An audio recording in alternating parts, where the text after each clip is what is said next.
Channel. இப்போ நம்ம யாரை பற்றி பேச போகிறோம்னா, அந்த பொய்காரன்னு சொல்லலாம். அவன் பேர் போதக்காரன் தான். ஆனால் அந்த ஆள் வந்து பொய்கார. அப்புறம் அந்த பொய்காரி பற்றி இப்போ பேச போகிறோம். என்னென்னா, ஆல்ரெடி காலையில் ஒரு வீடியோ போட்டிருப்பேன். அதுக்கப்புறம் இப்போ ஒரு வீடியோ போடுறேன். நல்லா எக்ஸ்பிளைன் பண்ணுறேன். அந்த படித்த முட்டாளுக்குமே படிக்காத முட்டாளுகளுக்குமே நான் எக்ஸ்பிளைன் பண்ணுறேன். அந்த பொய்காரி அங்கே உட்காந்துட்டு ஒரு கொரியர் பண்ணும்போது இந்த போதக்காரன்னு சொல்லி கேட்டிருப்பா. இது மட்டும் ஏன் இப்படி கொரியர் பண்ணுற அப்படின்ட்டு. உடனே ஃப்ரான்ஸ் அப்படின்னா, ஃப்ரான்ஸு எந்த திசையில் இருக்குது, எந்த கண்ட்ரியில் இருக்குது, அதனோட பொருளாதார மதிப்பு எக்கனாமி ஏதாவது தெரியுமா? அது எந்த காலத்துலையும் தெரியாதுன்னு வச்சுக்கோங்க. அதை வாய்ப்பொழந்து பார்த்துட்டு இருப்பானுக்கோ. அதாவது நல்லா படித்தவனாக இருந்தால், நல்ல நாலேஜ் இருக்கிறானா இருந்தால் திருப்பி கேட்டிருப்பாங்க, ஏங்க அது எப்படிங்க அங்கே அனுப்ப முடியும்? சென்னையில் கஸ்டமர்ஸ் ஆஃபீஸர் வந்து கண்டிப்பாக கேட்பான்லங்க. சென்னையில் வந்து கஸ்டமர்ஸ் ஆஃபீஸரு அந்த கொரியர் பண்ணும்போது பில் இல்லைன்னா கண்டிப்பாக அவாய்ட் பண்ணிடுவா. அதே மாதிரி இது சென்னை. அதே மாதிரி ஃப்ரான்ஸில் வந்து பயங்கர சட்டத்திட்டம். அதாவது நீங்கள் போதைப் பொருளெல்லாம் கொண்டு போனாலும் பிடிச்சி உள்ளே வச்சிருவா. அதாவது கஸ்டம்ஸ் ஆஃபீஸரு இது வந்து என்ன வருது, ஏது வருது, எங்கேருந்து வருது, இதுக்கு பில்லு இருக்குதா இல்லையாங்கிறது ஃபஸ்ட்டு கேட்பா. அதங்கூடி இந்த போதைக்காரனுக்குமா அந்த பொய்காரிக்கும் தெரியுமான்னு கேட்டால் அவங்களுக்கு எந்த இடத்துலையும் நாலேஜ் இருந்தது இல்லையாச்சே. இந்த மாதிரி ஆளுக்கிட்ட தான் மருந்து வாங்கி நாங்கள் குடியை காப்பாற்றியாச்சுங்க, நம்ம மக்களை காப்பாற்றியாச்சுங்க அப்படின்னு சொல்லிட்டு இருக்கிறாங்க. முதல்ல யாராவது ஒருத்தர் இந்த மருந்து வாங்கினவங்களோ இல்லை வாங்காதவங்களோ அதாவது சிஎம் செல்லுக்கு சிஎம் இதுக்கு கம்ப்ளைண்ட் பண்ணுங்கள். இல்லைன்னா அந்த ஊரில் வந்து கோபிச்செட்டிப்பாளையத்தில் ஆராய்ச்சி இருந்ததுன்னா இந்த செங்கோட்டையன் அவர்கள்கிட்ட புகாரை கொடுங்க. ஏன்னா இந்த மாதிரி ஒருத்தர் மக்களை ஏமாற்றிட்டு இருக்கிறாங்க. இது வந்து முதல் நடவடிக்கை எடுங்க. அப்புறம் வேணால் நீங்கள் வந்து போதையெல்லாம் நிறுத்தலாம் அப்படின்னு சொல்லிட்டு கம்ப்ளைண்ட் கொடுங்க. ஏன்னா அதை சொல்கிறேன்னா, அதாவது லஞ்சமே இல்லாத ஆட்சி கொண்டு வரன்ட்டு இப்போ வந்து தாவேகா முதல்வர்கள் சொல்லியிருக்காரு. மக்கள்கிட்ட எப்படி வசூல் பண்ணுறான்னா, குடியை காப்பாற்றுறன்ட்டு விலை சொல்லாமல் 6000 ரூபா வரைக்கும் வசூல் பண்ணுறான்.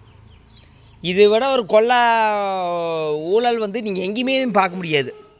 இதை விட ஒரு 1ஆம் நம்பர் ஊழல் மோசடி எங்கேயுமே பார்க்க முடியாது. என்ன காரணம்னா, அந்த மருந்தோட விலை சொல்கிறதில்ல, மருந்துக்கு கவர் இல்லை, வெறும் மஞ்சள் கலர் இதில் வந்து கீழே வச்சு பேக் பண்ணிகிட்டு இருக்குதான். இது வந்து நீங்கள் மெடிக்கல் ஷாப்பில் இது மாதிரி இருந்துச்சுன்னா நீங்கள் ஒத்துக்குவீங்களா? நீங்கள் ஒரு காய்ச்சலுக்கோ தலைவலிக்கோ வயிற்று வலிக்கோ நீங்கள் மாத்திரை வாங்கும்போது அந்த கவரோட அட்டையில் தான் கொடுப்பா. அது விட்டு போட்டு அந்த கவரை எடுத்துகிட்டு ஒரு காலி கவரில் கொடுத்துன்னு வச்சுங்க, மூஞ்சியில் தூக்கி வீசி கம்ப்ளைண்ட் பண்ணிடுவீங்க. ஆனால் இவங்ககிட்ட மருந்து வாங்க எவனும் கம்ப்ளைண்ட் பண்ணுறது இல்லைன்னா, ஆனால் அந்த அளவுக்கு முட்டாள்கள் இருக்கிறாங்க தான் அர்த்தம். ஏன் நான் அது சொல்கிறேன்னா, ஒரு ஃபாரினுக்கு மருந்து அனுப்பணும் சட்டத்திட்டமெல்லாம் கடுமையான சட்டத்திட்டம். உடனே எவ்வளோ அனுப்ப முடியாதுங்க. ஆனால் அங்கேருந்து எவ்வளோ வாங்கினான்னு எனக்கு தெரியல. இங்கேயே 6000 ரூபா வாங்கினானே ஏமாளிகளாக இருந்தால் 10-20 வரைக்கும் விற்றுட்ருப்பாங்க. இதில் வேறு கோயிலுக்கு வேறு போகிறாங்க. அந்த கோயிலில் போய் வந்து எல்லோரும் நல்லா இருக்கணுமாமா. எல்லோரும் நல்லா கூட தான் போதைக்காரன் என்கிற உன் கணவர் போலீஸ்கிட்ட மாட்டாமல் நல்லா இருக்குன்னு வேண்டினா மட்டும் போதாது. ஆனால் இத்தனை பேர்த்து பாவத்தை சம்பாதிச்சு போட்டு கோயிலுக்கு போய் வேணுன்னா கண்டிப்பாக அந்த அழுக்கு பெண்மணி என்கிற பொய்யறிக்கை உடம்பில் தைராய்டு பிரச்சனையெல்லாம் இருக்குதுன்னு வச்சுங்க. ஆனால் இன்னும் கொடிய வகையான நோய் வந்து எப்படி அனுப்ப போகிறான்னு பார்த்துக்க. நீங்கள் ஒருத்தர் ஏமாத்தினா பல மடங்கு உங்களை சித்திரவதை பண்ணுவீங்க, சித்திரவதைப்பட்டு இருப்பீங்க. அதுதான் கலிகாலங்கிறது ஒன்று. இது நானாக இருந்தாலும் சரி, நீங்களாக இருந்தாலும் சரி, அதுதான் உண்மை.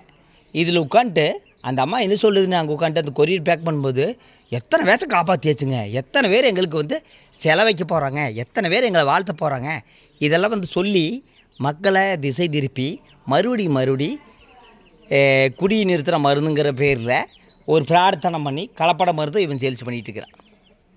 அதில் வந்து அறிவுரை எங்கள் வீட்டில் குடித்து சாகிறாங்க. அதை டாஸ்மாக் தான் 717 கடையை கம்மி பண்ணியாச்சே. அப்புறம் இல்லைன்னா முதல்வர் அவர்கள் இவனை கூப்பிட்டு பேசுங்க, இல்லை இவனுக்கு ஏதாவது ஒரு பதவி கொடுத்தீங்கன்னா மதவிலக்கு கொண்டு வந்துடுவான். ஏன்னா இவன் தான் அந்த மருந்து சேல்ஸ் பண்ணிட்டு வானாச்சே. அந்த மாதிரி 1ஆம் நம்பர் ஃப்ராடு. அந்த பொய்காரிக்கு ஒரு குற்ற உணர்ச்சி இருக்குன்னு கேட்டால் ஒன்றும் கிடையாது.